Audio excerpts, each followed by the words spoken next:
was the size of the ship, and it was big.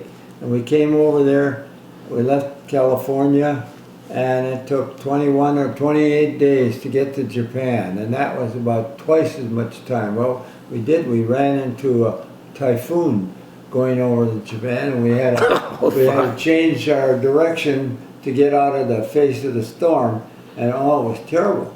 I mean, it was waves that high, and then the boat would drop down, look like 20, 25 feet, then it would come up, the next wave would carry it up, and everybody got sick, or at least I got sick. Everybody, you couldn't even get into to the mess hall to get anything to eat, because we went down there, you start throwing up, all right, and they said, get your ass out of here, you know. How many days did it take to fly to actually take the ship all the way across to Europe? Well, Europe. You went to Japan. Yeah, and that's a long way. Japan is a long way. Hey, wait a minute. How'd you get from Kimberly to the West Coast? Well, I took a train. I took a train out of Chicago. I had my basic training here in Virginia, and then I got a 5-day leave, so that gave me a chance to go home and say goodbye to my parents and everybody, because I was going to be shipped over to Japan. And so that's what happened. I got sent over to Japan, and when I got there, it was on a boat that took about 21 days to get over. And that's a long time. It was staying, though. They were having those monsoons or whatever they call them. I'm a motion sick guy. Terrible, sir. And I got sicker than the dog. I slept half the time on the deck, and I wasn't supposed to be there because it was so rough, and nobody was supposed to be up there. But if I go downstairs, I was just sick. All I did was lay there and throw up. Oh, fuck. Motion sick's the worst, man. Looked like 28 days for me to go over Japan, and it shouldn't have been that. Anyway, when you actually pulled up and there was shore, where was shore? Well, keep talking, man. Act like I'm sitting here. I'm gonna pee, but keep talking. Tell your Japanese story. Yeah, I'm gonna take a break to just take a swim. Oh, you know what? Let's wait for me to come back then. I love this story. This is a veteran. You married my sister, Gert. So you're talking about Ebb? Ebb, yeah. Yeah, you and I did Ebb's funeral at. Right. Yeah. Oh my God, I got a great video of that, and you know I do. Anyway, so why was he so good? Well, I don't know how close you was watching all that, but there was a lot of honor put on him during the funeral, you know. Hell yeah. And they had some high-ranking general or whatever he was that gave a speech. You were way off to the side. Well, I was videotaping, the marching band and all that stuff. But this officer or whatever, I don't remember what his rank was, but he was big rank. Right. Gave a little speech about Egbert. That's cool. And, declared him to be a hero. Oh, a hero's a big word. He's the first guy over to Japan. There were a crew of, I think, 9 or 10 high-ranking officers that were sent to Japan after the war was stopped. In other words, the war was not over, but the terrorists said, we quit. Right, okay. right. So right away they set up a meeting to send some of our people over to Japan and sit down and talk this. That how are we going to go about get this thing changed. And Egbert was in charge of that very first group. That's a big public relations thing, man. Hey, without a doubt, that's crucial. No different than after World War. Well, that is World War II. It's the Pacific end of World War II, and then there was the European World War II. Point being is that both of them had to say, how are we going to rebuild Europe? How are we going to rebuild Japan? Or how are we just going to, first off, live together and figure out the shit? Because after you absolutely annihilate some country, hey man, we love you. Let's get back together. If you send anybody over here, we're going to kill them. And then Henry shows up on that ship. Hey, in Iran, you couldn't pull that off. So how old were you actually when you went into the army? 18. Oh, so that was before Marquette, right after high school. Yeah. Oh yeah. Okay. So then, where's basic training in San Diego or? I had my basic training in Petersburg. Oh shit! You went over That to was in the Richmond. quartermaster. You know, it was for food distribution to the soldiers in the service. So, Okay. So That's cool. we were starting to ship a lot of guys over to Japan Okay. to try to get this, or you know, Yeah, right. they said, you know, we're giving up, but it still had a Infrastructure a lot of them food. didn't- Yep. A lot of the Japanese there didn't agree with surrendering. You know, some of them wanted to keep going, so we had to get some guys over there.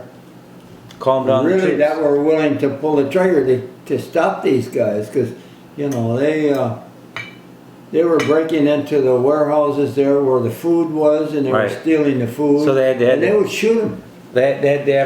Right. There was no fooling around. Here we go.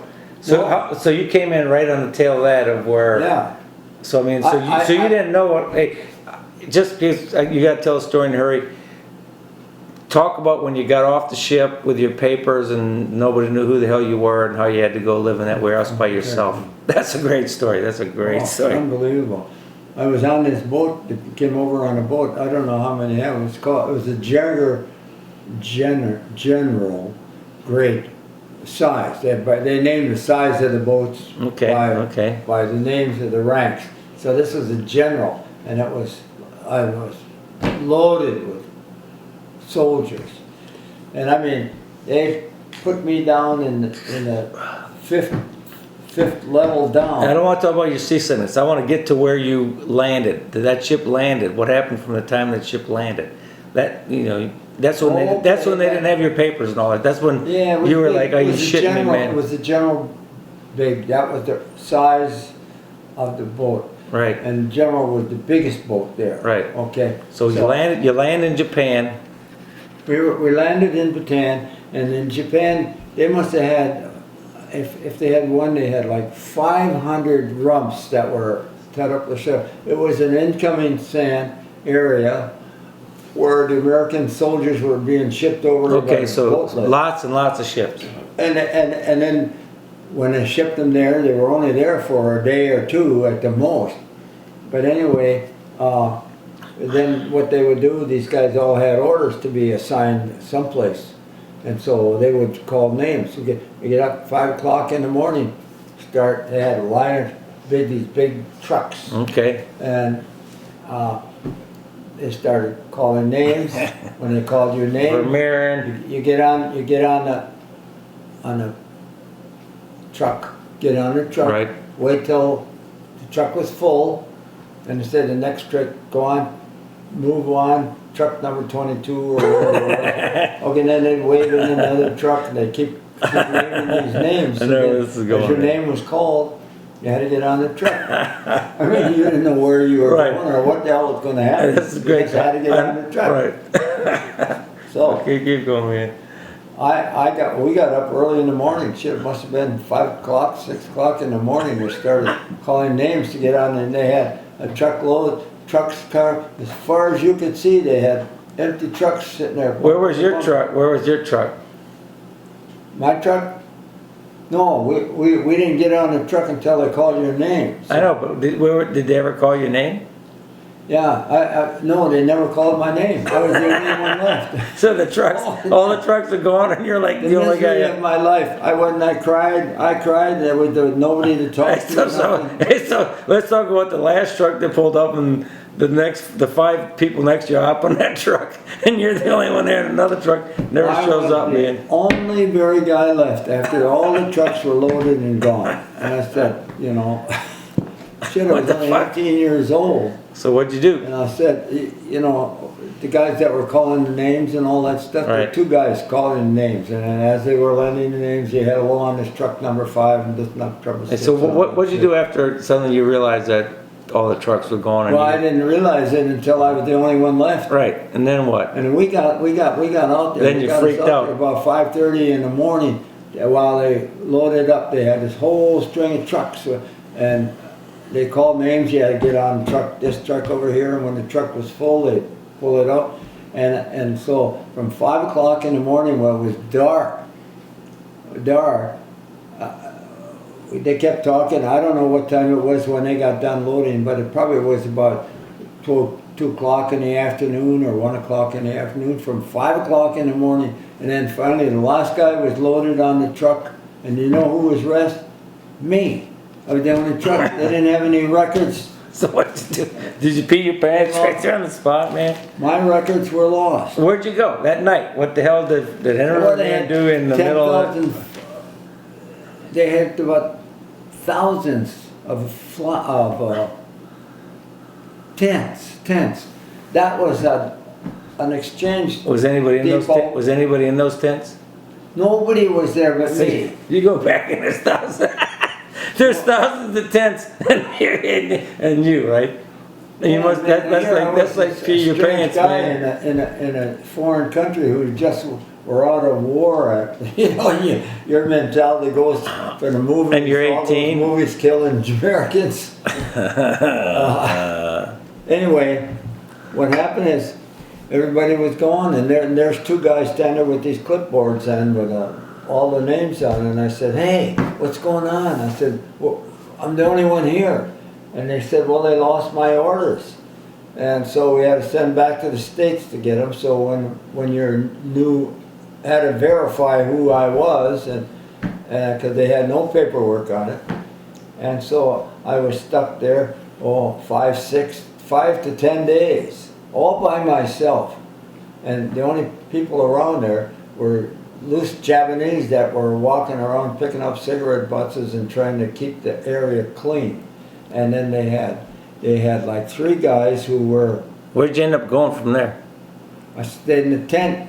No, when they finally picked you up, where'd you go? Oh, but I was there several weeks, all by myself. Several weeks? Oh, that's different than several days. Oh shit, no, over a week. And then, and what happened is, I was the only guy, and so I lived in a tent, and it was cold, and we had a little oil stove. Hey, what'd you eat, man? Well, they had what they call a cadbury which would be about. Oh, so you had other Americans there you could actually go and see. Well, not really. I had like 5 guys up there. Well, soldiers. They were sergeants. Right. And they were responsible for feeding the troops that were shipped in here for changes to other cities in Japan. Right. Well, that took the whole day to get all those guys that were on the boat with me, and I left with the only guy in the whole freaking probably 5,000 guys had to be on that. Hey, that's called being. That's where you got a new definition of scared. At least you got your little bed buddy. If you had to go, if the guy next to you went with him, but scared being by yourself with nobody, that's scared. Mountainside with a little fire, knowing that there's a bunch of coyotes out there or wolves ready to kill you. I was probably there maybe 8 days, all by myself, with probably 10,000 tents. And I mean, this was the transfer group from whatever came to the States had to come through this area. Right. And so, once everybody got their orders, I didn't have any orders. So I sat in that tent and froze my ass off under that little. What months of the year? What months of the year? Oh, it's terrible. What months of the year? Cold. What months you think? That was in early December. It was cold. But anyway. No, that's fun stuff. That ain't fun stuff.